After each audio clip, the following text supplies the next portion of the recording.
अस्सलामु अलैकुम वरहमतुल्लाहि वबरकातुहू। सहायक उर्दू अनुवादक की तैयारी के लिए जो मेंस एग्ज़ाम होते हैं और उसके जो पेपर 1 हैं जिसमें उर्दू ग्रामर से क्वेश्चंस आते हैं, उसका ये क्लास 6 है। और आज की इस क्लास के अंदर में हम लोग बहुत सारी चीज़ों के बारे में जानकारी लेंगे। और ये वीडियो देखना आपके लिए बहुत ही ज़्यादा लाजमी है, क्योंकि जब तक आप इस वीडियो को पूरा नहीं देखेंगे तब तक आप जो ग्रामर के अनुसार में जो ऑब्जेक्टिव क्वेश्चंस बनते हैं उनको करना थोड़ा मुश्किल हो जाएगा। तो आइए आज की इस क्लास को पूरे जोश के साथ में शुरू से लेकर के आखिर तक बने रहें। मन में कुछ सवाल होता है, कुछ पूछना चाहते हैं तो कमेंट करें। तो आइए क्लास की शुरुआत करते हैं। ध्यान दीजिएगा, कह रहा है कि बनावट के एतबार से फ़ेल की किस्में, यानी कि बनावट के एतबार से फ़ेल की कितनी किस्में हैं, उन सभी का परिभाषा हम लोग बेहतर अंदाज से समझने वाले हैं।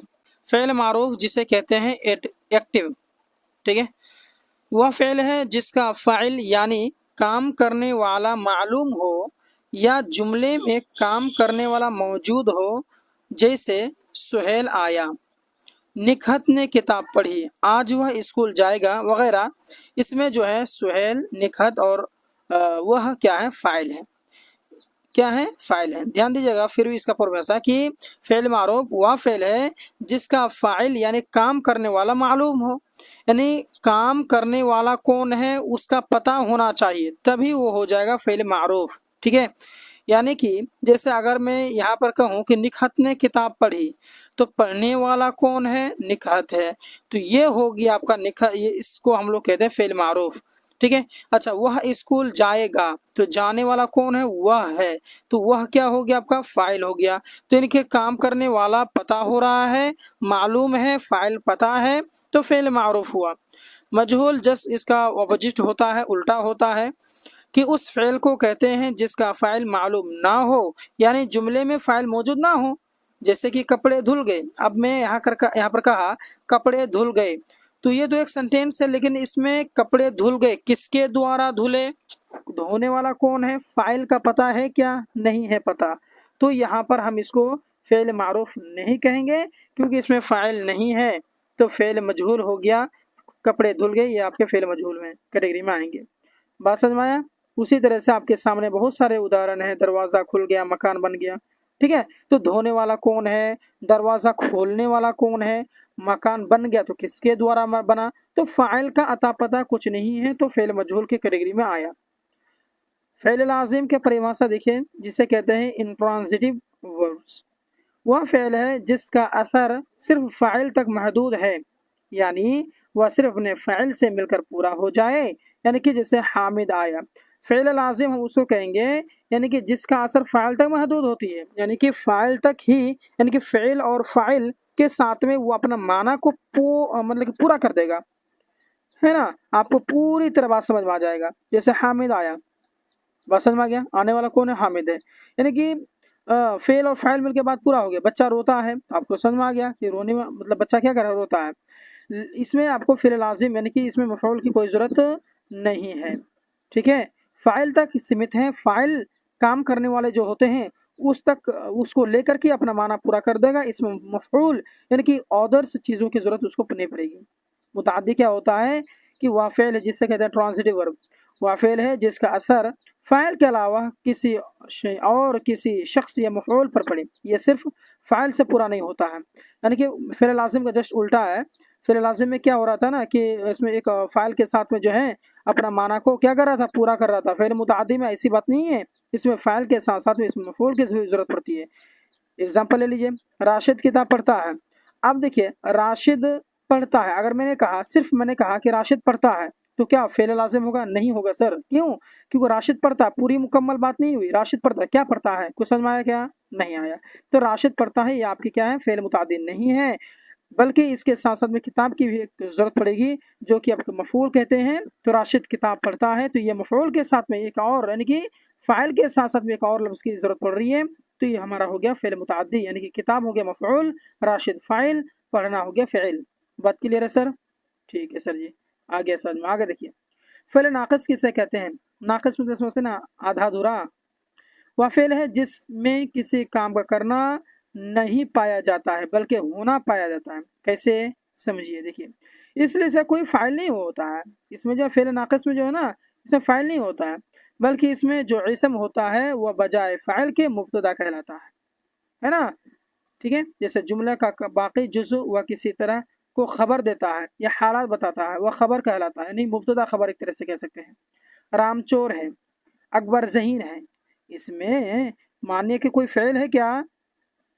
आगे देखिए, मैं है ना झूठा नहीं हूँ, इन जुमलों में रामू अकबर वगैरह मुब्तदा फ़ाइल की जगह है, यानी कि क्या है, फ़ाइल की जगह। ये आपके फ़ाइल नहीं है। अकबर ज़हीन है, अकबर ज़हीन है तो हम अकबर के बारे में खबर दे रहे हैं भाई। ठीक है, ज़हीन छोटा खबर है। ठीक है, अच्छा, इस तरह आप मिला लेंगे, यहाँ पर हर एक चीज़ आपको बताया गया है। चलिए अगला देखिए, ज़माने तीन तरह के होते हैं, आपको पता होगा, ज़माना माज़ी हाल मुस्तकबिल, तीन तरह के ज़माना होते हैं। ठीक है, ये बात अलग है कि माज़ी की अलग किस्में हैं, हाल के अलग किस्में हैं, मुस्तकबिल के अलग किस्में हैं, वो बात की बात है, लेकिन ज़माना तीन ही तरह का होता है, माज़ी हाल मुस्तकबिल। माज़ी का मतलब होता है गुजर गया, जो बीत गया है, हाल मतलब चल रहा है, मुस्तकबिल माने आने वाला समय। आप डेफिनेशन पढ़ लेंगे। आगे है, यहाँ पर आप देखेंगे कि ज़माना जैसे टेंस के लिहाज से फ़िल की किस्में, टेंस के लिहाज से फ़िल की किस्में क्या क्या है? फ़िल माज़ी किसे कहते हैं देखिएगा, तो मैंने तो बता ही दिया ना, माज़ी मतलब गुजरा हुआ है ना, इसमें आप डेफिनेशन पढ़ लेंगे। ठीक है, मैं फ़िलहाल इसको समझाने वाला नहीं हूँ, मैंने बता दिया आपको। माज़ी माने गुजरा हुआ, हाल माने चल रहा है, और मुस्तकबिल माने आएगा। बात क्लियर है? ठीक, आगे देखिए, फ़िल मुस्तकबिल ये तो हो ही गया है, बता ही दिया हूँ मैं, आने वाला समय को कहते हैं। आगे देखिए, फ़िल मुज़ारे को समझिए बेहतर अंदाज से कि फ़िल मुज़ारे को क्या कहते हैं। देखिए, इसमें ज़माना हाल और ज़माना मुस्तकबिल दोनों की झलक मिलती है, यानी कि फ़िल मुज़ारे में दोनों ज़मानाएँ शामिल हैं, दोनों समय मौजूद रहेंगे उसके अंदर में, है ना। कैसे कि ये दोनों ज़बानों के लिए बोला जाता है, जैसे वह आए तो मैं चला जाऊं, यहाँ पर वह आए, आए यानी कि हाल है, मैं चला जाऊं मुस्तकबिल, यानी कि इसमें आपके दोनों चीज़ें शामिल हैं। अगर वह ना मिले तो आप ही चले जाएं, अगर वह ना मिले तो आप ही चले जाएं, ना मिले तो यानी कि अभी के बारे में कह रहा है, अगर वो ना मिले तो आप चले जाएं, यानी कि भविष्य के बारे में कह रहा है, भविष्य के बारे में कह रहा है कि आप चले जाएं। इस तरीके को हम लोग कहते हैं फिल्म मुजारे। अम्र जो है इसके बारे आप लोग जानते हैं, जो आदेश होते हैं ना, जिसमें हम लोग हुक्म वगैरह जो कहते हैं, अम्र के माना होते हैं हुक्म। ठीक है, यानी वह फेल है जिसमें किसी काम के करने का हुक्म दिया जाए या कुछ करने की दरखास्त की जाए, है ना। दरखास्त मतलब समझते हैं ना, निवेदन कह सकते हैं आप। जैसे कि खत लिखो, हुक्म दे रहा हूँ मैं, किताब पढ़ो, हुक्म दे रहा हूँ, या फिर सोल्यूशन दे रहा हूँ, अपना सबक याद करो, मेहरबानी करके बैठ जाइए, तो यहाँ पर निवेदन कर रहा हूँ मैं, उससे दरखास्त कर रहा हूँ, है ना। ये फेल अमर की मिसाल होती है, हुक्म और दरखास्त दोनों शामिल होते हैं इसके अंदर में। फेल नहीं को देखिए, नहीं से ही आप समझ जाइए कि इसमें नेगेटिव वाला बात हो रही है, इनकार हो रहा है। लुगा फेल है जिसमें किसी काम को करने से मना किया जाए, शोर मत करो, इधर उधर ना ये टहलो, झूठ ना बोलो, एक तरह से ये भी आपका आदेश है, लेकिन इसमें आपके नेगेटिव पाए जाते हैं, तो ये आपके नहीं में आएंगे। बात क्लियर है? आगे के देखिए, जैसे कि ज़माना की तीन किस्में ना, फ़ेल माजी, फ़ेल हाल और फ़ेल मुस्तकबिल। तो फ़ेल माजी की भी आपके किस्में हैं, क्या क्या है? माजी मतलब, माजी करीब, माजी बईद, और माजी इस्तिमरारी, माजी तमन्नाई, बहुत सारे हैं, आगे आपको डेफिनेशन मिलेगा। माजी मतलब कहते हैं पास्ट इंडेफिनिट को, पास्ट मतलब समझते हैं ना आप लोग, वही माजी, और इंडेफिनिट को मुतलक भी कह सकते हैं। वह फ़ेल है जिससे किसी काम के होने की खबर ज़माना माजी में मिलती हो, या नहीं मालूम होता है कि उसको ख़त्म किए हुए कितनी देर हुई हो। इसमें पता नहीं चलेगा कि जो काम जो ख़त्म हुआ ना, वो कितना देर हुआ उस काम को ख़त्म हुआ, वो प्रॉपरली आपको समझ नहीं आएगा। अहमद आया, अब इससे ये आप अंदाज़ा नहीं लगा सकते हैं कि अहमद जो आया वो कितना देर पहले आया, है ना। अकबर गया, इकबाल ने लिखा, तो ये आपके सिंपल सा साधारण सा जुमला होता है जो कि आपके माजी में गुजरती है। माजी करीब वह ज़माना, इसमें माजी करीब में क्या होगा ना, ये भी आपको गुजरे हुए समय के बारे में कह रहा है, लेकिन इसमें समय को बताएगा, है ना। गुजरा हो मगर उसमें उसके काम को ख़त्म हुए ज़माना या वक्त नहीं गुजरा, यानी इसमें आपको, है ना, ज़्यादा समय नहीं हुआ, करीब ही में, वो माज़ी करीब नाम से पता चल रहा है, करीब ही में कोई काम हुआ होगा। जैसे जाहिद चला गया है, एहसान ने ख़त लिखा है, यानी इससे पता चल रहा है कि काम जो हो रहा है ना, अभी अभी अभी हुआ है, हाल ही में हुआ है। माज़ी मतलब और माज़ी करीब दोनों की मिसालें को पढ़ें, इससे इस बात का इल्म होता है कि फ़िल माज़ी मतलब में है, हैं, हो, हूँ लगा देने से माज़ी करीब बन जाता है। बात क्लियर? ठीक है सर, आगे देखिए, बईद दूर, वह फ़ेल है जिसके जिसको गुजरे हुए ज़माने में ख़त्म हुए बहुत वक्त हो चुका हो। ठीक है, करीब में क्या होता है कि कोई काम हाल ही में कोई काम खत्म हो, और बईद में क्या होता है कोई काम खत्म हुए जो है ना अरसे हो गए हों। अहमद आया था यानी बहुत दिन हो गया आया था, तो दूर की बात हो रही है। इस्तिमरार में क्या होता है लगातार होता है, कंटिन्यू होता है, यानी कि उसे माजी नातमाम भी कहा जाता है, यानी कि माजी इस्तिमरारी का एक नया नाम है माजी नातमाम। इस फ़िल से यह जाहिर होता है कि गुज़श्ता ज़माने में काम कुछ अरसे तक मुसलसल लगातार जारी था। ठीक है, इसमें लगातार हम वहाँ खेलते थे यानी कि इस लगातार हो रही है, बात को समझ में आ रहा है आपको। इस तरीके से मैं किसी का गाना सुन रहा था, लगातार इसमें आ गया, बात क्लियर। ठीक, अगला देखिए। माजी शक्या में क्या होता है कि शक व शुबा पाया जाता है, यानी वह फेल है जो ज़माना माजी में हो लेकिन इसमें शक व शुबा पाया है, जैसे वह गई होगी, अब इसमें आपके माजी में तो है लेकिन शक व शुबा पाया जा रहा है कि भाई इसमें जो है कि वो गया होगा, आया होगा, इस तरीके से। ठीक है, अच्छा माजी शक्या इसका एक और नाम है ना, क्या नाम है कमेंट कीजिए, तो मैं आपको नहीं बताऊंगा, कमेंट कीजिएगा, नहीं होगा तो फिर मैं बता दूंगा, लेकिन उसका एक और नाम है, याद कीजिए, आप लोग पढ़े होंगे आप लोग, वैसे तो सारे शिक्षक इस वीडियो को देख रहे होंगे।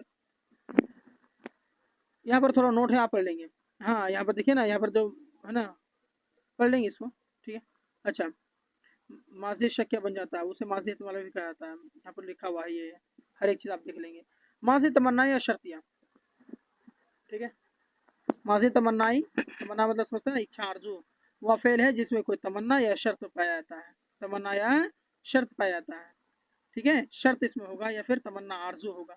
अगर तुम मुझसे कहते तो मैं बताता, आरजू बयान कर रहा है भाई, या फिर शर्त बयान कर रहा है, अगर तुम ऐसा कहते तो मैं ऐसा करता, माँ से तमन्ना ही में आते हैं, हर एक चीज़ आप देख लेंगे।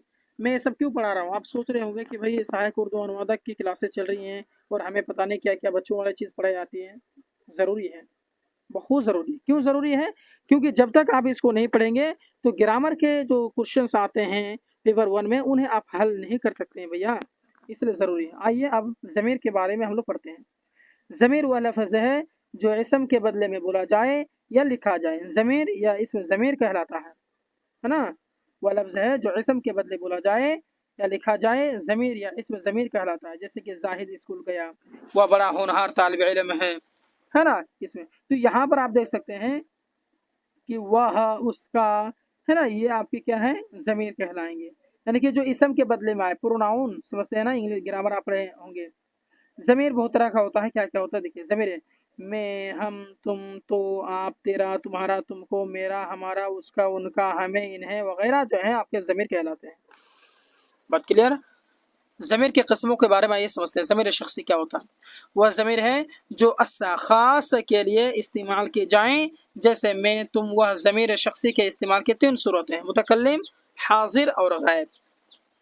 ठीक है, ज़मीर शख्सी होता है ना जो शख्स के लिए इस्तेमाल किया जाता है, जैसे वह, मैं, तुम, ये सब किसके लिए इस्तेमाल होता है? बकरे इंसानों के लिए ना, शख्सों के लिए ना, तो हो गया आपका ज़मीर शख्सी। मुतकल्लिम होते हैं बात करने वाला, अपने लिए जो ज़मीर इस्तेमाल करता है उसे मुतकल्लिम कहते हैं। बात समझे कि नहीं समझे? जैसे कि ज़मीर मुतकल्लिम वाहिद हो गया, मैं, मुझे, मेरा, मुझको, मुझसे, ये आपके ज़मीर मुतकल्लिम है। क्यों? क्योंकि जो बात करने वाला जो होता है ना, जो अपने मतलब के लिए जो इस्तेमाल करते हैं ना, वो मुतकल्लिम होते हैं। तो मुतकल्लिम भी 2 तरह के होते हैं, एक होता है वाहिद गायब, ये सॉरी ज़मीर मुतकल्लिम, और एक होता है ज़मीर मुतकल्लिम वाहिद, और एक होता है ज़मीर मुतकल्लिम जमा। तो जैसे हम, हमें, हमको, हमारा, ये सब किसके लिए बोलते हैं? अपने लिए बोलते हैं ना। ग्रुप में है, आप बोलेंगे पापा हम सब जो है मेला जाना चाहते हैं, तो आपने क्या कहा? हम सब बोला, तो हम सब ज़मीर है, शख्स के लिए इस्तेमाल किया, तो ये ज़मीर मुतकल्लिम जमा हो जाएंगे, जमा के लिए आपने बोला है। मैं इस्तेमाल करेंगे मुझको, है ना, तो ये सभी आपके ज़मीर मुतकल्लिम वाहिद के लिए इस्तेमाल होते हैं। और ज़मीर हाजिर क्या होता है दूसरा जो है इसका, कि बात करने वाला अपने मुखातिब के लिए जो ज़मीर इस्तेमाल करते हैं वह ज़मीर हाजिर कहलाता है, यानी कि सामने में कोई इंसान है, अब उसके लिए कोई है ना इस्तेमाल कर रहे हैं तो ज़मीर हाजिर कहलाएंगे। ज़मीर ये भी 2 तरह के होते हैं, ज़मीर हाजिर वाहिद और एक होता है जमा भी होता है, गायब होता है। तो ज़मीर वाहिद जैसे तुझ, तू, तुझको, तुझे, तेरा, ये ज़मीर हाजिर वाहिद है ना। अच्छा, ज़मीर वाहिद गायब क्या होता है? वह ज़मीर है जो नज़र से दूर रहने वाले गायब के लिए इस्तेमाल किया जाता है। ठीक है, आइए आगे देखता हूँ इसका उदाहरण सब। ठीक है, देखिएगा एक सेकेंड भैया वेट कीजिए थोड़ा सा। चलिए, गायब कहलाता है, ये भी वाहिद और जमा होती है। मसलन ज़मीर गायब वाहिद होता है, वह उसको और उसका उसका उसकी, नहीं इस तरह से। आइए आप आगे देखते हैं, ज़मीर गायब जमा को पढ़िए। ये तो वाहिद के बारे में आपने समझा थोड़ी बहुत क्या पूरा पूरी समझे ना, नहीं समझ में आता तो कमेंट कीजिएगा भैया। ठीक है, वह उनको उन्हें उनका, ये ज़मीर गायब जमा है। ठीक है, ये समझ में आ गया आपको। मौसूला की तरफ हम लोग बढ़ते हैं। मौसूला रिलेटिव प्रोनाउन जिसे कहते हैं इंग्लिश में, वह ज़मीर है जो इस्म की जगह तो इस्तेमाल हो मगर उसके साथ मज़ीद एक्स्ट्रा एक जुमला आता है जिसमें उसके उस इस्म के बारे में कुछ कहा जाता है। समझिएगा, वह इंसान जो कल यहाँ आया था पकड़ा गया, है ना। वह बेअदब आदमी जिसे मैं जानता हूँ बता दूंगा। आपके वाले साहब जो मुंबई में रहते हैं आज आ रहे हैं।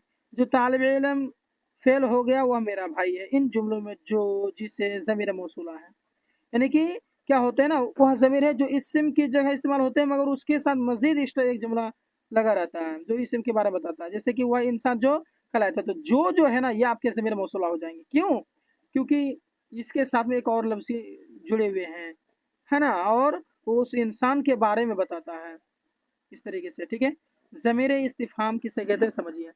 वह ज़मीर है जो सवाल पूछने के लिए इस्तेमाल किया जाता है। सबसे आसान इस्तिफ़हाम या सवालिया, इंट्रोगेटिव जिसे कहते हैं, है ना।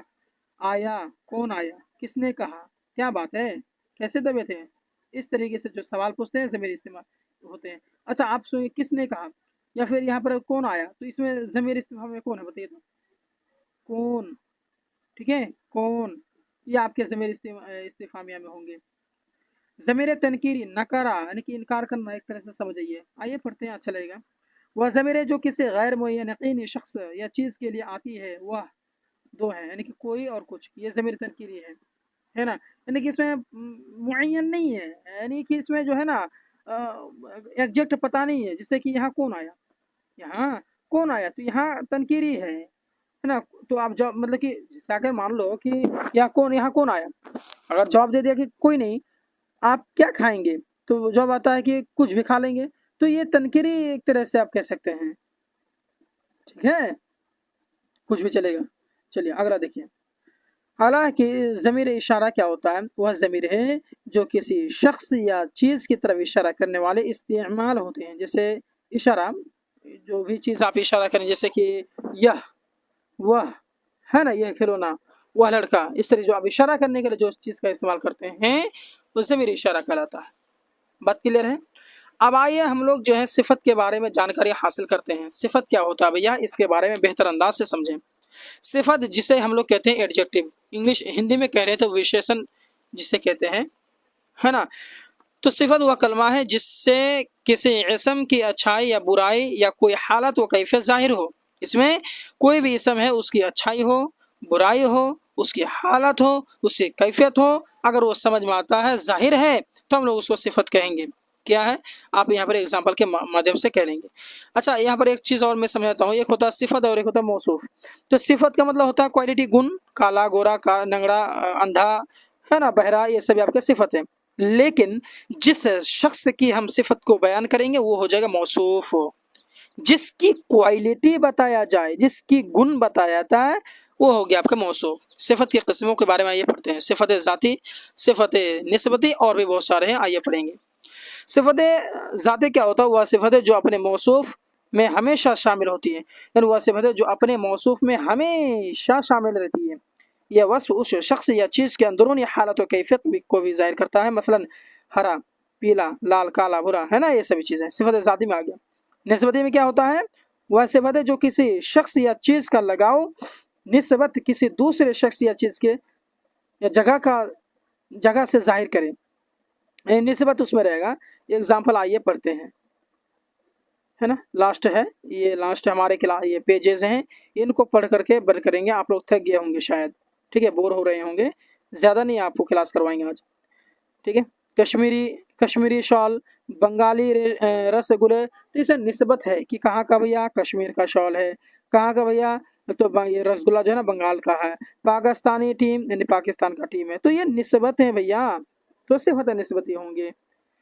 आददी नाम से पता चल रहा है ना, आदद नंबर संख्या, वह सिफत है जिससे किसी इसम की तादाद मालूम हो या तरतीब के लिहाज से गिनती का दर्जा मालूम हो। जैसे 5 लड़कियां है ना, कुछ खिलौने, बहुत से दरख्त, थोड़े से रुपये पैसे, तो ये आपके आददी होंगे।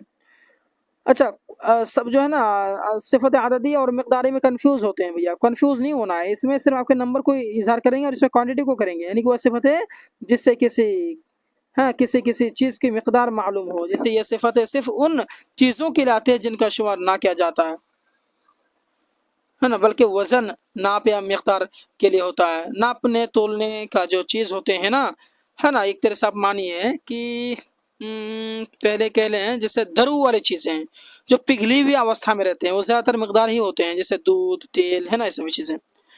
सिफत मिकदारी मुअय्यन यानी कि एग्जेक्टिव ऑफ डिफिनाइट क्वांटिटी, वह सिफत जिससे किसी चीज़ का की मुअय्यना मिकदार या सही मिकदार मालूम हो। मसलन 2 सेरा आटा, 5 किलो चावल, है ना, मिकदार मुअय्यन हो, यानी कि इसमें पता ये चले कि भैया कितना वज़न है ना, ऐसा नहीं कि कुछ किलो, ऐसा नहीं, कन्फर्म पता होना चाहिए। और गैर मुअय्यन वही चीज़ है, सेम इसका उल्टा है। गैर मुअय्यन वह सिफत है जिससे किसी चीज़ की मुअय्यना या सही मिकदार मालूम ना हो। थोड़ा सा दूध, कितना थोड़ा भैया पता नहीं है। सिफत ज़मीरी वह सिफत है जो किसी शख्स या चीज़ की तरफ इशारा करे, जैसे कि उसको सिफत कहेंगे, जैसे यह कलम वह लड़का, वह कलम यह लड़का, तो यहाँ जो इशारा कर रहे हैं ना सिफत ज़मीरी हो गया। अगला है कि सिफत और मुताल्लिक़ फ़िल का फ़र्क। सिफत और मुताल्लिक़ फ़िल है, उन दोनों में फ़र्क को समझिए। तो सिफत किसी इसम की वजाहत करता है, जबकि मुताल्लिक़ अक्सर इसम व फ़िल की वजाहत करता है। ठीक इस तरीके से है। अब बोलेंगे सर इतना जो मैंने आपको समझाया, इसको पढ़ने से फ़ायदा क्या है, आज के इस क्लास को करने से फ़ायदा क्या है? यही सब फ़ायदे हैं कि जो आप क्वेश्चंस देख रहे हैं ना, ये सभी क्वेश्चन के आप सही जवाब दे पाएंगे। मैं अगर आपसे पूछ लूँ कि वह लोग काम कर रहे थे, यह जुमला किस ज़माना में है? वह लोग काम कर रहे थे है ना, तो पिछले ज़माने यानी कि माज़ी की बात हो रही है, तो आप फ़ौरन जवाब दे सकते हैं। अहमद के टोपी लाल है, इस जुमला में सिफत कौन सा है? तो लाल। मैंने अभी आपको पढ़ाया, इसीलिए कहता हूँ कि जब तक आप लोग इसको नहीं पढ़ेंगे तब तक आप लोग किसी भी सवाल के जवाब नहीं दे सकते हैं। खास करके जो मेंस एग्जाम का जो पेपर 1 है, इसका जवाब आप दे ही नहीं सकते हैं। ठीक है, बात क्लियर हो गया? ठीक है, तो आज आप लोग की जो है कि ये वाला क्लास नहीं कराऊंगा क्योंकि इसकी क्लास हो चुकी है, पढ़ा चुका हूँ मैं। तो आई होप आपने वो भी वीडियो देखा। सारा लिंक आपको इस वीडियो के डिस्क्रिप्शन में देखने के लिए मिलेगा, सबका प्लेलिस्ट बना दिया हूँ, आप लोग ज़रूर वॉच करेंगे, देखेंगे, समझेंगे। तो इस चैनल को ज़रूर सब्सक्राइब करेंगे। प्लस PDF आपने नहीं लिया है, नोट्स नहीं लिए हैं, तो दिए गए नंबर 8226928812 इस नंबर पर ज़रूर कॉन्टैक्ट करके आप लोग एग्ज़ाम की प्रिपरेशन के लिए उसका PDF और नोट्स ले लेंगे। तो मिलते हैं एक और क्लास के साथ में, तब तक के लिए धन्यवाद। अस्सलाम वालेकुम व रहमतुल्लाहि व बरकातुहू।